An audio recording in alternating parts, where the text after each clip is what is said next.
Should work from home still be a privilege? In 2020, our private and professional lives have been changed. All the concerts were cancelled, theaters and cinemas were closed, all the restaurants and coffee shops were empty. There were no kids in the schoolyards and everything was different because of the pandemic. Also, all the IT companies started to work from home. No matter if it's a domestic or foreign country, each of them permitted all of their employees to work from home for an undefined period. Now, let's go back to 2019. In 2019, most of the IT companies were working strictly from their offices, 8 hours each day, 5 days a week. In some companies that have offices in a couple of towns, you were not allowed to choose an office from which you want to work. You had to work in a town where they will tell you to work. Only the good companies were giving that privilege to their employees to work from home for 2 or 3 days a month after you make a request for that a couple of days earlier and after they approve that request. But why? After a year of working from home, I think that most of the companies realized that working from home is not that bad after all. The employees who are working hard in the office are working hard from their homes too. All the job that needs to be finished, it is finished on time. All the meetings are done normally, without any significant issues. New people are coming in the company, and they have managed to get the proper training and to start working remotely. With simple words, the work is done as always. We are just not in the same room. Personally, I want to work remotely. I want to live in a town where I want to live and not just to be somewhere because of the work. I want to be able to work from anywhere I want. And also, I don't want to be stuck in traffic every single day, once in the morning and once in the afternoon. Currently, I am using that time sometimes to sleep, sometimes to drink my morning coffee on my balcony at my home. Sometimes I am using that time to finish some work, etc.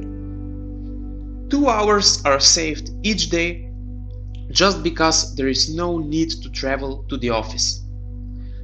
And also, I am more creative, motivated, productive, concentrated, and I am working more productive hours now than before. And maybe the most important from all, now I love my job more than before. Why? Because now I have more freedom and I live in a town where all my loved ones are, my hometown. I am not waiting for Friday anymore to come back home to be with them for only 2 days. I want to work 100% remotely, but of course, I don't have any problems to go to the office where there is a need for that. But that's just me. From my experience till now and from the conversations that I'm having with my colleagues and friends, I think that there are 3 types of people. There is a person 1. Person 1 wants to work 100% remotely. Some of their reasons are similar to mine, but also some people simply don't want to work from the office without any particular reasons, which is also fine. The other ones want privacy, and they don't want to be with all the people from the office in one room every day. Some people need to take care of their older parents. Also, some people are sick from different diseases, and it is better for them to be at home than in the office. The life of people with disabilities is much easier now when they can work from home.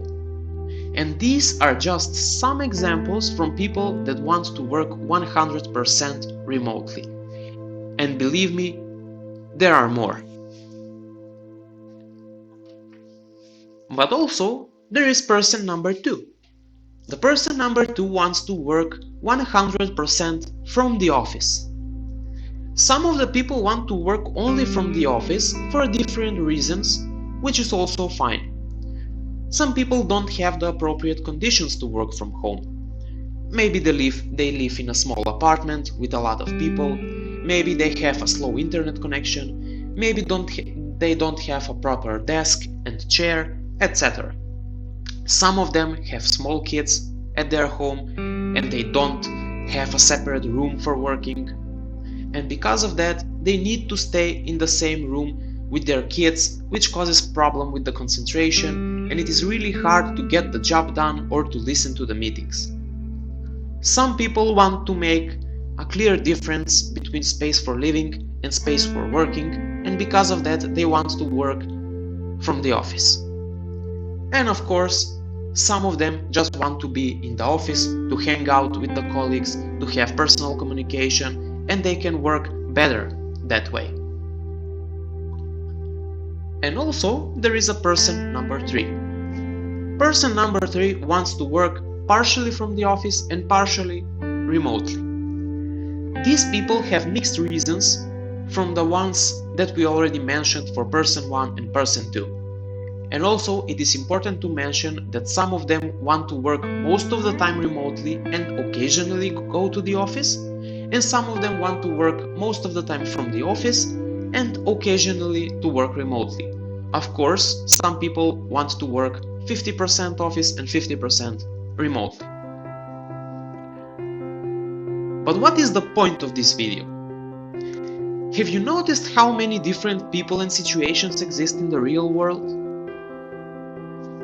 For example, if the company has 100 employees, I don't think that it should be looked at them like they are all the same and like they are all copies of one person.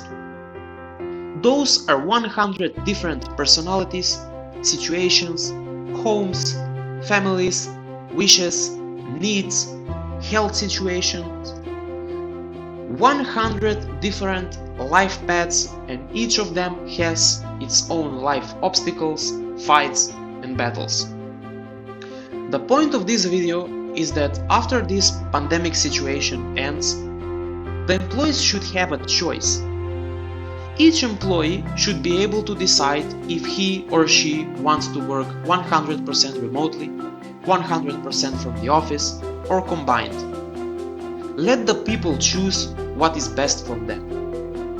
Trust them, and believe me, they will love their work even more, and the companies will get more quality work, and that work will be done on time. My opinion is that after this situation, no one should be forced to stay to work remotely or to come back to the office. So, as a conclusion, should work from home still be a privilege? Absolutely no, if you ask me. Employees deserve to have a choice, and the companies will have a huge benefit from that. We should go towards something better for the employees and the companies, and not towards something on what we are used to from before. So please let me know in the comments what are your thoughts about this one, and we can have a discussion later on. But just to mention, someone may ask, but what if someone asks to work 100% remotely just to be able to do something else and not to finish the job? In those situations, believe me, you have the wrong employee. If that person is in the office, he or she would also not finish the job. So you have the wrong employee, not the wrong approach. That was all for this video. If you like it, please click like, share, subscribe, and we will see you in the next one. Have a nice day. Bye.